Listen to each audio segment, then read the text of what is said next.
Today, we're going to dive into a really fundamental shift that's happening in hotel finance. We're talking about moving away from some, pretty outdated traditions and stepping into a much smarter, more responsive future. Hello and a very warm welcome. As a hotel AI expert, I get to work with the tools that are shaping the future of hospitality every single day. So if you're a student at Europe Hotel School, or really any professional looking to get an edge, you are in exactly the right place. In this explainer, we're about to break down a strategic shift in hotel finance that is, and I'm not exaggerating, completely changing the game. Okay, so here's our game plan. First, we're going to talk about what I call the old budgeting cage. Then, we'll introduce a brand new dynamic approach. After that, we'll get into the really cool stuff, the power of what-if scenarios. We'll see how all of this helps build trust and strategy, and finally, how it keeps you and your operation always one step ahead. All right, first things first, let's talk about the core problem. For decades, hotel finance has been stuck, really trapped, by a process that frankly just doesn't work anymore. This quote, it just hits the nail on the head, doesn't it? The traditional annual budget is this painful, incredibly time-consuming process. We're talking weeks of meetings, endless versions of spreadsheets. And for what? The result is a static document that the real world just leaves in the dust, sometimes within a few months. So this is really the heart of the matter. It's all about this contrast. On one side, you've got the past, this static, rigid cage. It's grueling to build and it's obsolete almost as soon as you finish it. But on the other side, you have the future, a dynamic, agile process that uses real-time data to become a flexible, powerful strategic tool. So, what's the solution here? Well, it's a completely new standard for modern financial management. And let me be really clear about this. If you want to be a leader in this industry, this isn't just a nice to know. This is something you are going to need to master. And this is what we call dynamic budgeting. Now, this isn't about just throwing your plan out the window. It's about creating a living plan, one that actually breathes and adapts right along with the market. It uses a continuous flow of data to keep adjusting forecasts, making sure you're always working with the most current, up-to-date reality. And look, this isn't some abstract theory. This entire shift is possible right now because of some incredibly powerful AI-driven platforms. These systems are the engines that finally get us out of the restrictive world of static spreadsheets and into this new era of continuous, intelligent planning. Okay, now this is where things get really, really interesting. Let's look at one of the most powerful things this new approach gives us, the ability to ask what if, and to turn all that raw data into genuine foresight. Think about this question.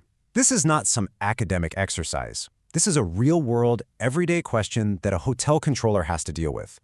In the past, trying to answer this would mean days of painful, manual calculations, trying to connect different spreadsheets. It was a complete mess. But now, the whole process is transformed. First, the AI pulls in data from all your key systems. We're talking payroll, your property management system, procurement, and it creates a single source of truth. Then, it runs hundreds, even thousands of simulations based on your question. And the best part? It instantly calculates the exact impact on your bottom line. Just like that. And the result is a massive strategic advantage. Think about what this means when something unexpected happens. A supply chain issue, a sudden downturn, anything. Having these plans ready to go isn't just helpful, it can be the difference between successfully navigating the storm and, not. You get to move from playing defense to playing offense because you're armed with a playbook before the game even starts. But here's the thing. This capability does way more than just help your numbers. It actually changes how you communicate, how you build strategy, and how you create trust with all of your key stakeholders. For instance, the AI is always watching for budget variance. That's just the gap between what you plan to spend and what you're actually spending.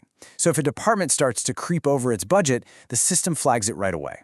This allows for a quick, collaborative chat to get things back on track instead of a big confrontational meeting at the end of the quarter. And these benefits go all the way to the top.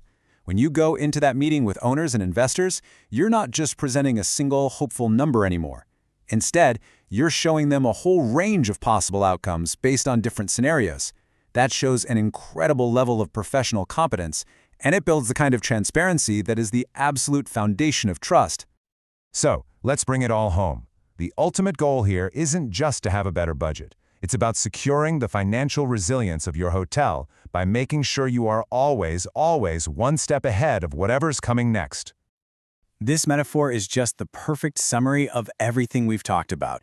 You are literally transforming the budget from something that restricts you, that rigid cage, into something that empowers you, a flexible, strategic tool that moves and adapts right along with you.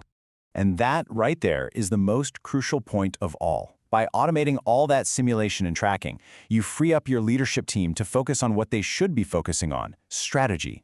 You ensure that the entire organization is proactive in the face of market changes, instead of just being caught off guard and constantly reacting to them. So I'll leave you with this question to think about as you continue your studies and move forward in your careers. In a world that is always changing, the tools now exist to do so much more than just survive. The real question is, as a future leader, will you build a strategy that's just built to react, or will you build one that's built to lead?